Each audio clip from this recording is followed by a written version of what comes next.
Thank you all so much for having me. Quick funny story about the biography. I was very proud when the Time magazine thing happened and they called me, and so of course, the first thing I did was call my wife and said, "You're not going to believe it. You know, they said I'm going to be in this Time magazine 40 under 40 thing." And the line gets very quiet for about 3 seconds. And she says, "Wow, if there was ever any doubt there's a real leadership gap in this country, now I know it's true." If they can't find 40 people better than you, we're probably in trouble. I'm delighted to be here. I mentioned to a couple of the folks that were here earlier, it's sort of like an old family reunion for me here because there are so many folks that I served in Teach America with here and grad school with Jenna, who's been a hero of mine for 10 years since she started the school. I've always wanted to come visit and I've never been able to actually be in your school, so it's a real honor to be here.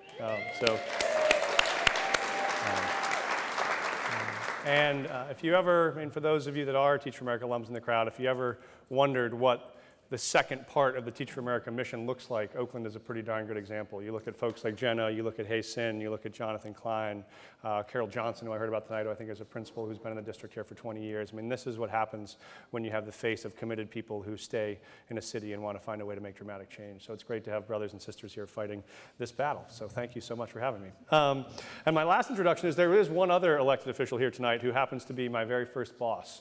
So those of you who don't know Rob Bonta, who is the vice mayor of Alameda, who is also running for State House, you should know him and should vote for him. Everything good that I know, Rob taught me. The rest of the stuff is not his fault. I want to welcome you all, first of all, to Jessica's 29th birthday party. Happy birthday, Jessica. I can't imagine what you're going to do for the 30th, but I hope I get invited. So I want to tell 3 stories, and then I'll love to take some questions. And I want to tell a story, one story about math, and one story about pawns, and one story about car keys. Jessica's thinking, great, thanks for ruining my 29th birthday. But I want to put those in the context of what I think the work is that you're undertaking. And so the story about math starts like this, which is when I was first elected to the state senate, I had been a high school principal and teacher for 8 years and came in and had some ideas about what I thought would make sense as educational change at the state level and put together this package of ideas that had about 5 parts. And I thought the ideas were pretty simple. The ideas were, the first part is, I think at least 50% of what it means to be a great teacher and a great principal means that your kids walk out of your room on May 30th smarter than they were when they walked in on September 1st. And that part of being successful as an adult ought to mean that we know that our kids are successful, that are sitting in our rooms or in our schools. And that ought to be part of every principal's and every teacher's evaluation. Second idea was that I thought that it made sense that those evaluations ought to mean something. That folks who do really well on those evaluations ought to have access to additional career opportunities, to career ladders, to additional pay, to additional leadership, and we ought to find ways to really learn from their genius and use that to share with the rest of the field. And I thought that folks that did poorly on those consistently ought to also have some consequence. And so we believe that there is one of the only real benefits that the system offers to teachers in Colorado is job protections at the state level. We don't have $40,000 signing bonuses. We don't have top salesman trips to Hawaii at the end of the year. What we did have when this profession started was job protections. There are folks maybe in this room and others who believe those shouldn't exist at all. I believe that's one of the things we do have to offer. I just believe those that should be earned based on performance and should be kept based on performance. And so we said, tenure in Colorado you should earn when you've had 3 consecutive years of effective performance, and you should keep it unless you have 2 years of ineffective performance, and then you should lose it. And losing it doesn't mean you get fired. That is always a principal's decision if you want to release a teacher, or a superintendent's decision if you want to release a principal. But it shouldn't be the state's role to step in and provide state-offered job protections if you're continuing to show that you're ineffective in front of kids. And we said, okay, well, we think that every adult who wants to get better at their craft should probably get feedback every year. In Colorado, teachers were evaluated every 3 years. I don't know any great teacher who didn't want me in their room a lot more often than every 3 years. And so we changed evaluations to be every year, and we said, I know from being a principal that I am certainly not the smartest person in this building when it comes to instruction. So the idea that a principal is the only person in the building that can provide feedback or evaluation, we also changed and said, it may be that when it comes to a third grade, self-contained, emotionally disturbed classroom, there might be someone better suited than me to provide that teacher feedback, and it's probably the head of the special ed department. So we flattened the whole structure to say, let's let a principal be the woman who finds great talent and leverages it to help people, not expecting that she'll be the superwoman to know everything about every content and every grade level. And then we said finally that let's believe that any adult that wants to work in a school with kids gets that job because people in that building believe she or he is the single best qualified person to serve those kids. So we became the first state to put a statewide ban on the practice of what's called direct placement or forced placement. I'm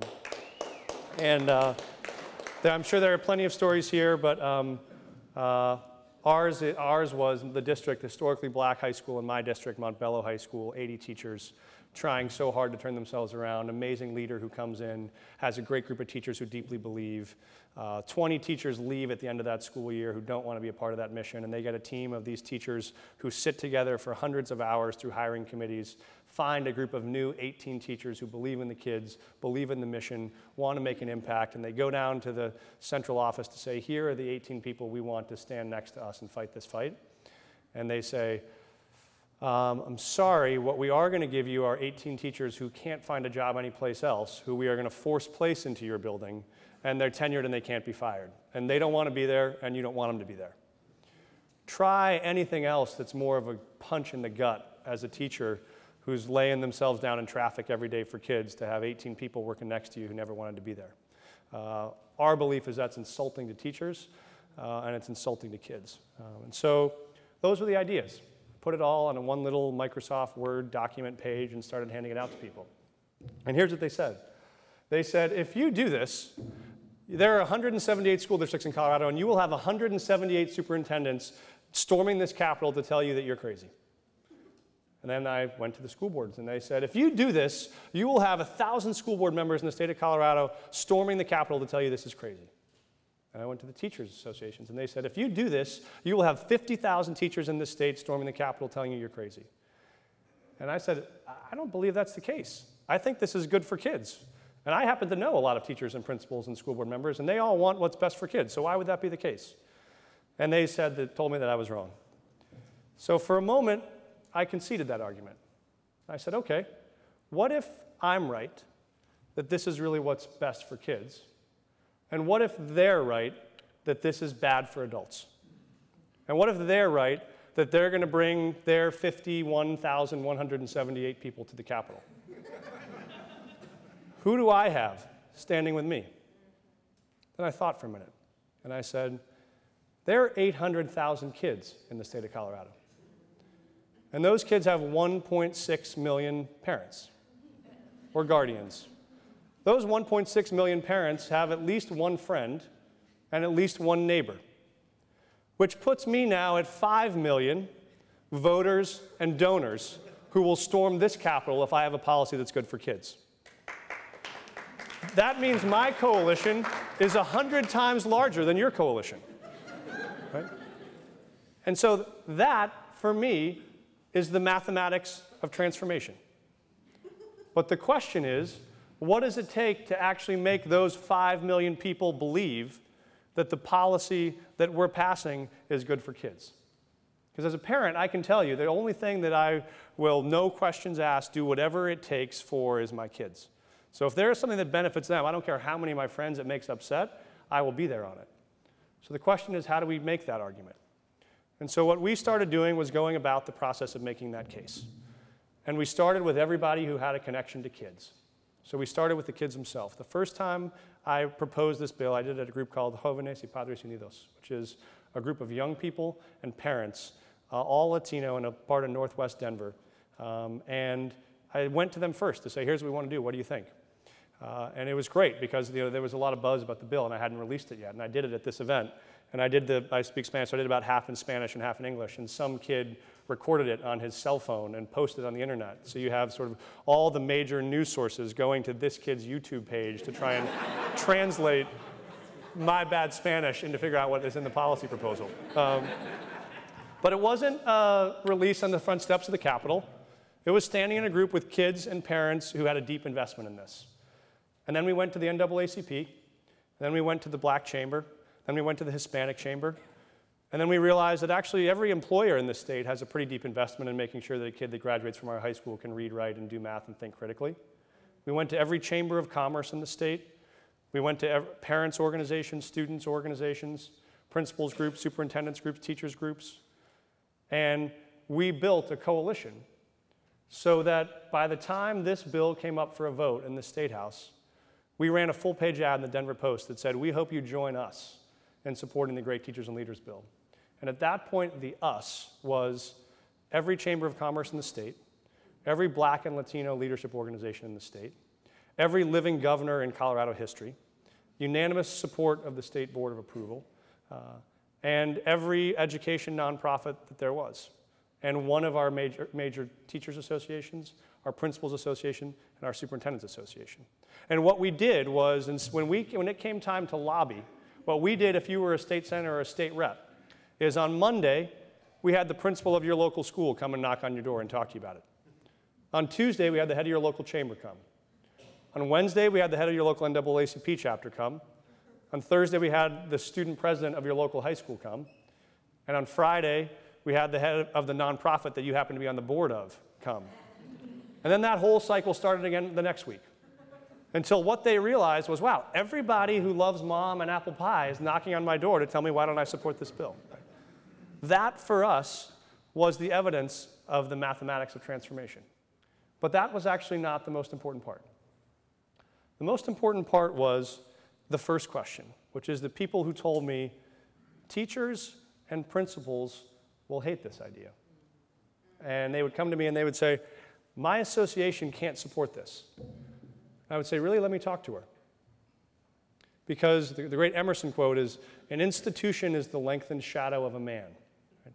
But somewhere in that institution, that shadow was cast from a real person. So let me talk to your teachers, and let me talk to your principals, and let me sit down with a room with them and spend a half an hour and walk them through why I think this is reasonable. Because I know a lot of teachers. I've spent a lot of late nights having beers with teachers at the end of a really hard work week.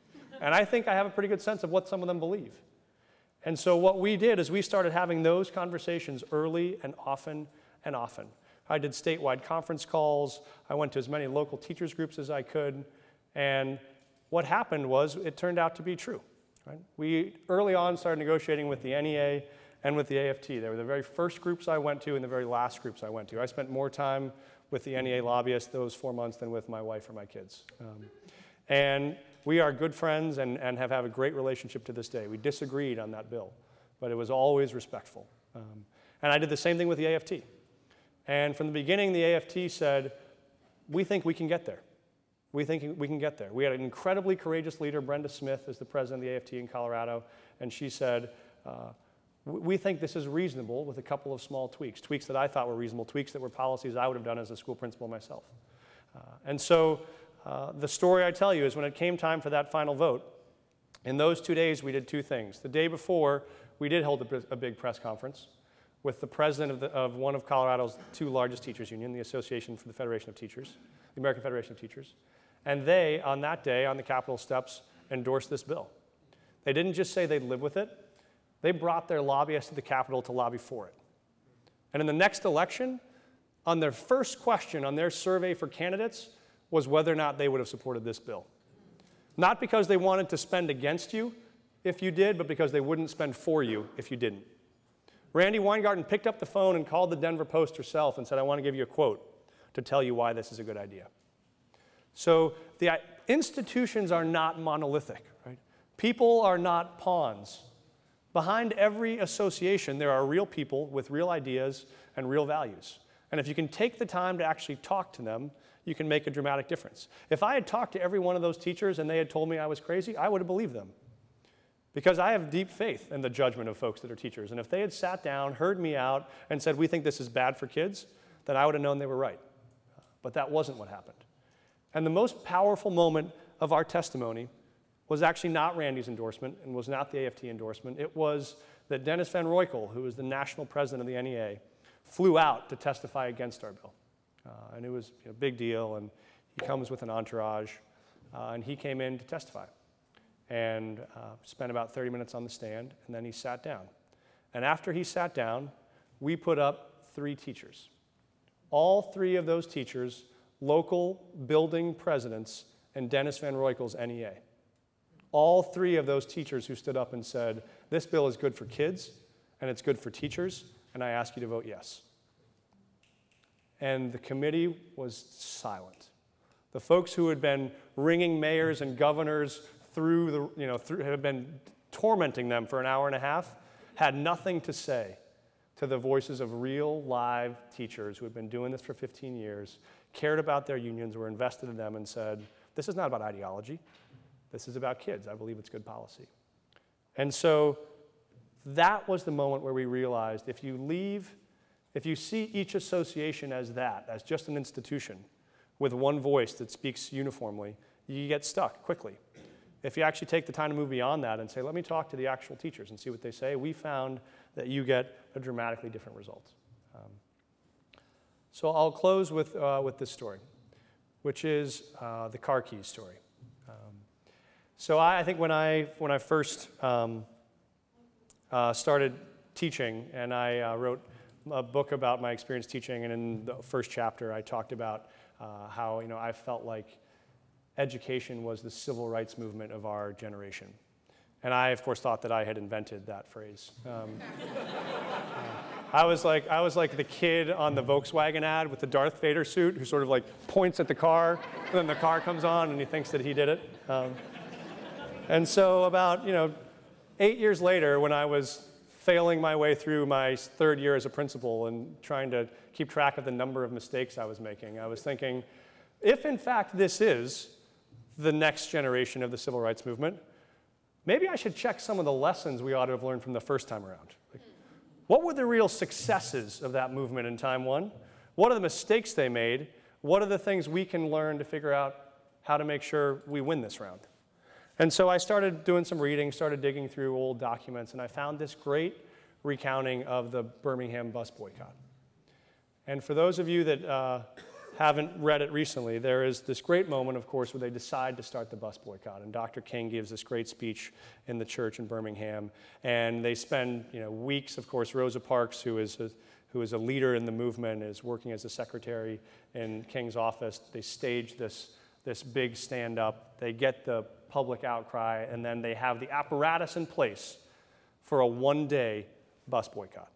And for one day, they have prepared to get everybody in town to work and to home, right? You can imagine, as a school principal, this gives me a heart attack. Like, imagine if they called you and said, all buses don't work today. You would live without that, so it's easy. District people can't imagine functioning without buses. Imagine getting kids to school one day, right? I just had a 3rd kid, and so my wife and I are sitting trying to figure out how it's actually physically possible to get 3 kids up and dressed and to school before you get to work. It feels like it's not possible. So they can figure this out for one day. So they do it for one day, the boycott's a tremendous success, and they come back to the church and people say, great, what do we do now? I mean, we did it. And then somebody says, if we're gonna break this system, we're gonna have to keep this going for a long, long time. And how in the world are we gonna do that? And in the primary source document that I read, there is a woman who no one in this room has probably ever heard of, whose name is Janelle McGrew. And Janelle McGrew says to somebody in that room, you know what? I have a car. I have a car. And I will take 20 people in this room, and I will get those 20 to work every single day, and I will get them home. And for the next 390 days, Janelle McGrew got 20 people to work, to the grocery store, to the post office, to the doctor's office, home, and back.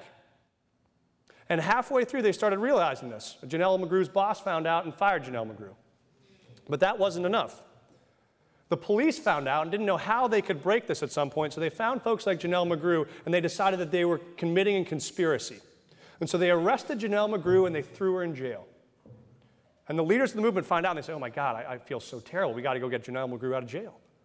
So they go down to the jail, they bail her out. She comes out of the prison cell, and they're saying, I'm so sorry. We totally understand, why you probably are done with this. Thank you for all that you've done. And she stops and says, I don't have time to talk.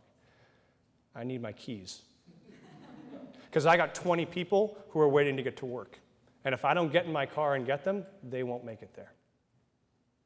And so I tell you that story because I believe there are what I call first-liners and there are last-liners.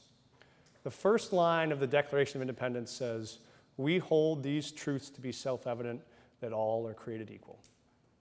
And that is perhaps the most ambitious promise in all of world history. And it takes the awesome vision of a Thomas Jefferson to put that down on a piece of paper. But that first line is nothing without the last line of that document. Very seldom quoted, the last line of that document says, in order to fulfill this declaration, we mutually pledge to each other our lives, our fortunes, and our sacred honor. Which is, Jefferson knew if that promise was ever going to mean anything, it was going to be because people were going to be willing to lay down their lives at Fort Sumter to be able to deliver that promise of equality. It was going to mean something because 8-year-old girls would be willing to walk into fire hoses on Edmund Pettus Bridge to make sure that promise meant something. It would mean something only if folks like Janelle McGrew got up every day for 390 days and found a way to get 20 people to work and back home. So the reason why I tell you about the last liners is that I believe, and I know from the folks I know in this room, that there are first liners in this room. There are Dr. Kings and Rosa Parkses in this room. But the only way this movement will succeed is if there are Janelle McGrews in this room. The only way we get this done is if we have folks who every day get up and are willing to do the hard work one more time. And so when you are finishing a long day of teaching and you know that you had committed to go public schools, that you were going to go knock a couple doors or make a couple phone calls or give $10 that month to a candidacy, what I tell you to do is just take these out of your pocket and put them in your hand and remind yourself of this. We mutually pledge to each other our lives, our fortunes, our sacred honor. The only way we get there is the ability to do that day in and day out. And if you get thrown in jail, call me and I'll come bail you out. Thank you so much.